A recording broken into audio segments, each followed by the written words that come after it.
Oh, my. Do we have questions for Dr. Santoro based on anything that you have questions for us about in terms of what you've heard today? Oh, I'm sorry, Dr. Yeah, I'm just curious. The woman that you described, why was she taking hormones in the first place if her problems were not related to hormonal issues? She had gone to, specifically had researched on the internet whether some of her problems could be hormone related, and she found a site that had a proprietary pellet that reinforced the concept that maybe these were hormone related, and that was what started the whole thing. And then it, on its own momentum, it kept going for 10 years. Yes. Dr. Santoro, thank you for that particular case. You know, it illustrates some quite fascinating data. But the question that I have for you is, it's this abnormal PK profile for these hormones in patients that are receiving pellets. Is she the exception, or do you see this frequently with other patients? This is a relatively recent patient, and this is pretty egregious, but I do, yes, frequently see patients with supraphysiologic levels of hormones that are concerning. Okay.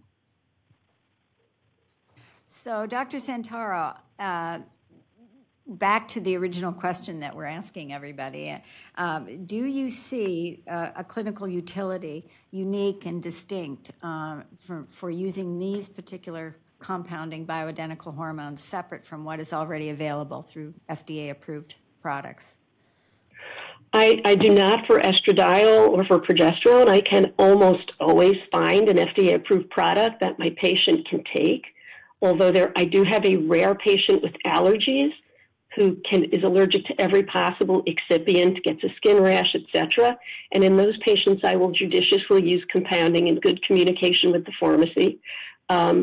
Occasionally, patients will come because of issues of cost, because insurance has become an issue for menopausal hormone therapy. So if the cost is too great, they will ask me if I will prescribe this for them.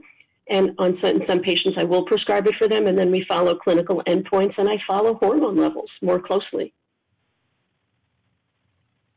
Any other questions? Yes. Thanks. That was a very nice case history. Have you and the patient had a chance to talk about her subsequent experience with compounded hormone therapy, and how has she described it to you? I'm not sure I understand her subsequent experience because she hasn't taken any hormones since the pellet from January. We were just waiting to see if her hormone levels were going to drop and if she was going to have symptoms that were evidence-based symptoms that would lead me to want to give her hormones. Right. Excuse me, but I thought you said that she had the pellet therapy for a decade? She had, yes. And did she have any comments or discussion with you about the benefit of that therapy? And would she choose it again? She's actually feels a little sheepish about it right now and said, I did research on this, but I think some of it was that she was having age-related weight gain, which was disturbing to her, and she felt that the hormone therapy may have helped attenuate that. Thank you. Yes, Dr. Parker. I was going to ask everyone this later, so I'll ask you now, but do you have a sense of the dominant sources for information that people are seeking about this when they're trying to make, their own informed choice about it? Are you hearing about, oh, I saw this on this site, or I go here, and I'm, any dominant sources for consumer or patient-based information that you are aware of? Similarly, I'm curious to know if you have a sense for prescribers, whether or not there's a dominant source of information that they're using. Very overwhelmingly, my patients will seek the information on the internet. The internet has many, many, many sites that are very easy to access. If you type in menopause, the first few pages are for compounded hormone therapy. So it's a very easy source. They have friends. I have actually looked at heat maps of certain pellet manufacturers, especially in Colorado, where I'm from.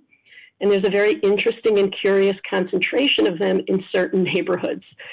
So this doesn't really look like it's the kind of demand that would happen if this were a universally, common problem that was distributed through the population.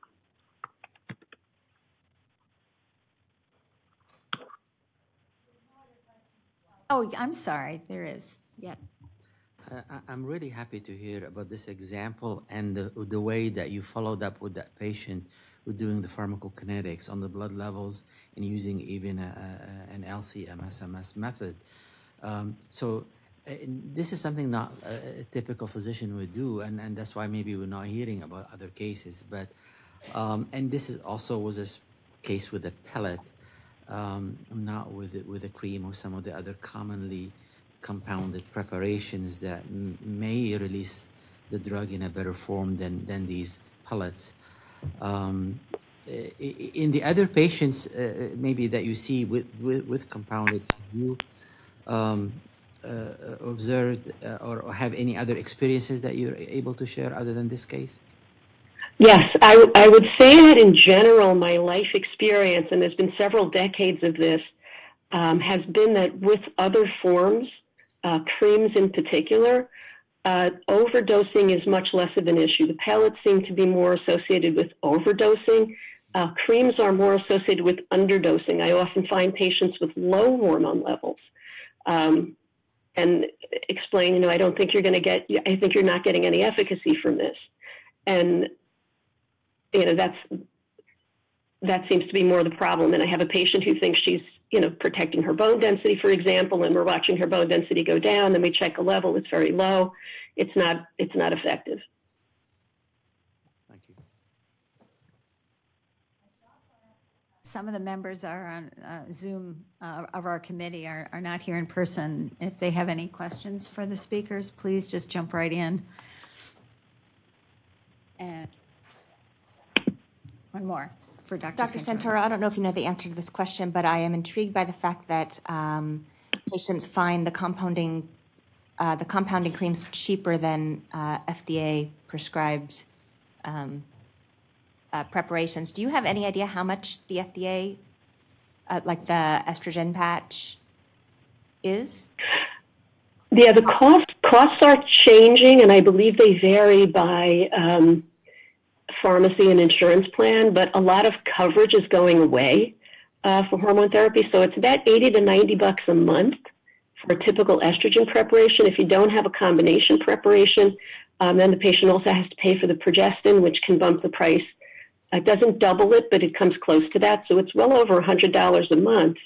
And some compounding pharmacies are very competitively priced in my area where they're $50, $60 a month. Can I ask one more? May I ask two questions? First of all, thanks very much, and I think your comments about pharmacokinetics are really illuminating.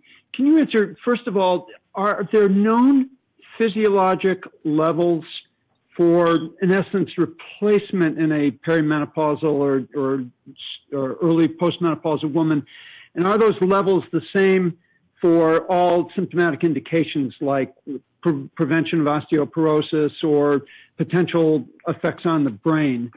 And then I have one other question too, which is, have you had women come to you who say, I don't want to take a pharmaceutical product, and do they change their minds when you talk with them, or are those people who just go elsewhere?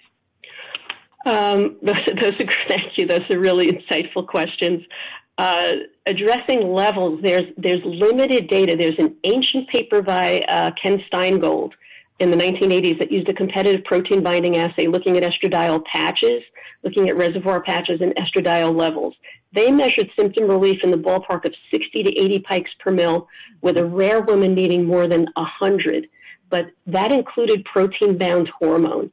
in the newer, using a newer assay in the KEEPS, the Kronos Early Estrogen Prevention Study in about 400 women, we watched very good symptom relief with 50 micrograms of transdermal estradiol or 0.625 of conjugated estrogen, with estradiol levels in the transdermal group that were about 35 to 45 picograms per mil.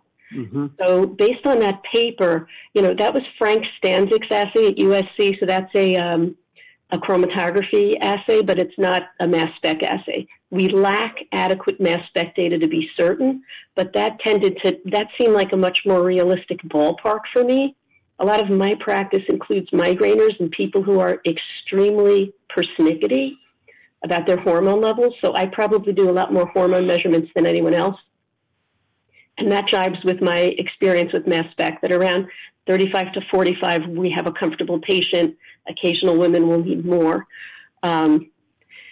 Almost always, I am able, when I describe to a patient the difference, the nature of a transdermal estradiol patch or non-oral estradiol as being strictly physiologic, in that it is crystalline estradiol 17 beta, exactly like our ovary makes.